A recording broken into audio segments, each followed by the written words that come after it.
O tema da mensagem de hoje, ela fala a respeito de algo que você está enfrentando ou algo que em algum momento você vai enfrentar. Então, se é o que você está vivendo, esteja atento, tem direções práticas para você vencer. Se é o que você ainda vai viver, esteja atento, quem se antecipa governa. Eu quero falar sobre batalhas. Fala comigo, batalha. Todos os dias a gente enfrenta uma batalha. Algumas são visíveis e outras não. Algumas a gente já se acostumou e outras ainda nos incomodam. A verdade é que tem muita gente que se acostumou tanto com algumas batalhas que elas fazem parte da sua história, elas foram domesticadas. Eu vim te lembrar, irmão, que gigantes não são para serem temidos, mas também não são para serem domesticados. Seu gigante não tem que se tornar o seu pet. Não, esse é o meu problema, é a minha crise, essa é a minha luta. Não, irmão. Lutas são feitas para serem vencidas. O Senhor não nos chamou para que a gente anestesie a nossa dor. A tempestade se levanta, Jesus se levanta também e repreende.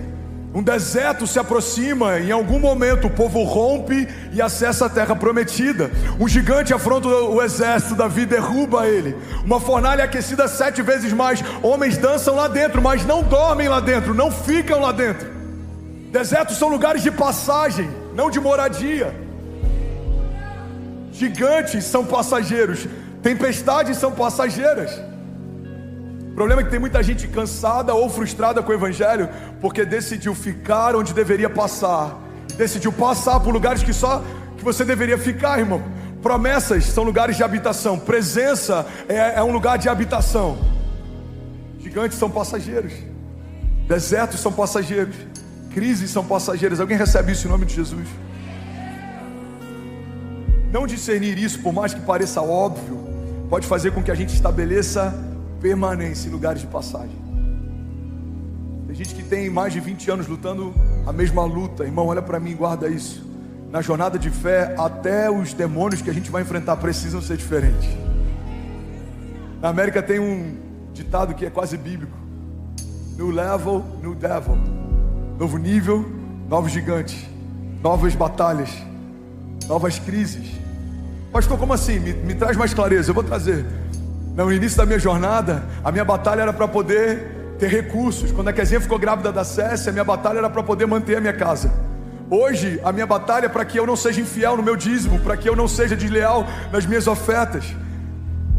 É o mesmo cenário, finanças, mas as batalhas são diferentes. Em alguns momentos eu batalhei para ter, em outros momentos eu batalhei para não reter, porque em todas as áreas nós estamos sempre enfrentando novos desafios. Talvez o seu desafio era casar, agora você é casado, o seu desafio é manter sua família saudável. Talvez o seu desafio era ter filhos, você não podia gerar. Hoje você tem filhos, o seu desafio é criá-los no caminho do Senhor. Mas as batalhas são constantes. Fala comigo, sempre vai ter uma batalha. Se você não entender isso, irmão, você está se iludindo. As batalhas são constantes, não podem ser sempre as mesmas, mas elas sempre nos cercarão. Por todos os lados a gente está sendo cercado por batalhas. Pastor, isso é para sempre? Não, é até a glória. Quando chegarmos na glória, todas elas cessarão. Mas até chegarmos nesse grande dia, elas nos cercarão. 1 Pedro 5,8 diz: sejam sóbrios e vigiem. O diabo, o inimigo de vocês, anda ao derredor como um leão, rugindo e procurando quem possa devorar. Mesmo que os tempos sejam tempos de paz, nós sempre estamos em guerra. O inferno não brinca de ser inferno, a igreja não pode brincar de ser igreja. O inferno odeia suas promessas, a sua casa, a sua família, o seu desígnio, o seu chamado, mas isso é um problema dele. Quem te prometeu é quem cumpre, quem te posicionou é quem te sustenta. Você está comigo ainda? Diga amém. 2 Coríntios 10,4, a Bíblia diz: as armas com as quais lutamos, elas não são humanas, pelo contrário, são poderosas em Deus para destruir fortalezas. As armas com as quais lutamos são espirituais, porque as batalhas que enfrentamos são espirituais. E é por isso que nem todo mundo consegue vencer, porque só usa uma arma espiritual quem é um homem espiritual. A Bíblia diz que o homem espiritual discerne as coisas espirituais. Se você não nasceu de novo, você não tem acesso a armas espirituais. E é por isso que tem tanta gente que não consegue romper, porque você está tentando vencer uma batalha no Espírito, quando você ainda não nasceu do Espírito. Irmão, o que Deus tem para a igreja é um revestimento de poder. mas você só reveste o que está vestido. O revestimento é uma nova cobertura sobre algo que foi vestido. Quando você nasceu de novo, você recebeu novas vestes, uma nova natureza. E quando o Espírito foi derramado sobre você, você recebeu revestimento de poder, autoridade. Faz sentido para alguém? Diga amém. A gente vê com Jesus pessoas nascendo de novo, mas a gente vê, depois que Jesus ascende aos céus e o Espírito é derramado, pessoas sendo revestidas. Jesus diz para a igreja: vocês vão curar no meu nome, vocês vão libertar cativos, vocês vão mudar a história, mas permaneçam até que venha sobre vós revestimento de poder. E aí então vocês vão até os confins da terra. O que Jesus está dizendo em outras palavras é: vocês nasceram de novo, mas vocês vão no meu nome depois que receberem do meu Espírito. O revestimento de poder é o que dá autoridade à igreja. Nós não somos fortes por estratégias naturais, nós somos fortes porque o Senhor é bom e a sua misericórdia dura para sempre. A força da igreja está no Senhor. A Bíblia diz que quanto mais fracos nós somos, mais forte Ele se revela em nós. Você está comigo? Diga amém. O revestimento de poder, irmão, vem dele. Mais revestimento, mais autoridade. Mais autoridade, mais batalhas, mais revestimento. Se você quer subir em patentes, você vai precisar enfrentar mais batalhas. Irmão, olha para mim. Eu não tenho dificuldade de enfrentar batalhas, pelo contrário, eu percebi, eu aprendi na minha jornada de fé que cada batalha vencida me coloca num novo patamar, numa nova patente, me dá novos níveis. As batalhas são um presente, desertos são um passaporte para o próximo nível. Você quer viver novos milagres, você vai precisar enfrentar novas batalhas, porque todo milagre é uma resposta dos céus para uma falta da terra. Para pensar, a gente fala que quer viver milagres, e essa é uma loucura para muita gente, querer viver de glória em glória, sem viver de batalha em batalha. As glórias vêm depois das batalhas. Você vai permanecer de pé, e as portas do inferno não vão prevalecer contra você. Para viver de glória em glória, você precisa viver de batalha em batalha. Pastor, você não acha que você está celebrando demais as batalhas? Não, a gente só está sendo realista. Jesus no ventre enfrentou perseguição. Quando ele nasce, um homem manda matar todos os primogênitos para que o libertador fosse assassinado também. Quando ele cresce, os religiosos tentam persegui-lo. Quando o ministério dele começa, os religiosos tentam matá-lo. Até que um dia, alguém que ele escolheu a dedo entrega ele por algumas moedas de prata e finalmente ele é crucificado. Irmão, se o verbo encarnado não foi poupado de batalhas, não se iluda, a gente não vai ser também. Mas a boa notícia é que, como ele ressuscitou, nós ressuscitaremos também.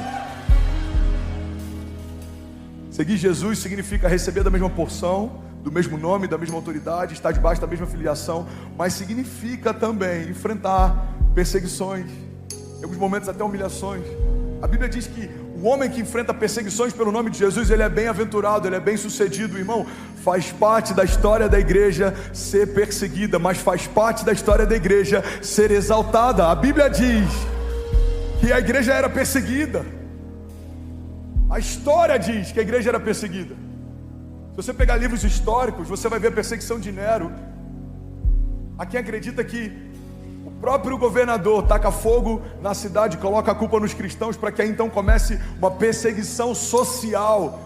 Cristãos eram empalados, eram usados como tochas para iluminar as cidades. Flávio Josefo, um historiador da época que não era cristão, ele relata que a igreja era tão perseguida que parecia que cada gota de sangue de um cristão que caía na terra era como uma semente do evangelho que brotava e geminava e frutificava. Irmão, desde que a igreja é a igreja, existem perseguições e batalhas, mas desde que Deus é Deus, nós nunca estaremos sozinhos. Você recebe isso em nome de Jesus? Pastor, eu estou enfrentando depressão, angústia. Jesus enfrentou também. A gente for olhar por um quadro médico, tudo que Jesus teve como sintoma, como angústia mortal, que chega ao ponto dele transpirar sangue, fala a respeito de uma crise de pânico, angústia. Pastor, eu estou enfrentando perseguição. Jesus enfrentou também. Ele foi entregue com um beijo. Jesus recebe Judas e chama de amigo. Ele fala: amigo, com um beijo você entrega o Filho do Homem. Pastor, eu estou enfrentando batalhas financeiras. Jesus enfrentou também. O tesoureiro dele roubava da sacola das ofertas. Em algum momento ele precisava pagar impostos e não tinha. Então ele recorreu a um milagre financeiro e da boca de um peixe veio a provisão que ele precisava. Pastor, eu estou enfrentando, dizem que não tenho o que comer. Jesus enfrentou isso também. Ele pega pães e peixes e alimenta uma multidão através da oferta de uma criança. Pastor, eu não tenho nada para começar. Jesus não tinha também. O Rei da Glória trabalhou com madeira e pregos.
Pensar nisso.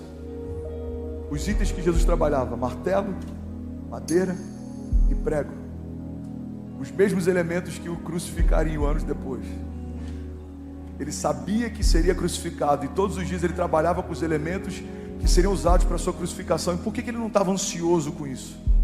Porque quem sabe o final da história não fica ansioso no meio dela. Ele sabia que ao terceiro dia o Pai ia chamar ele de volta dos mortos. Irmão, guarda isso em nome de Jesus. Saber o nosso destino em Deus nos deixa menos ansiosos nas batalhas. Alguém recebe isso?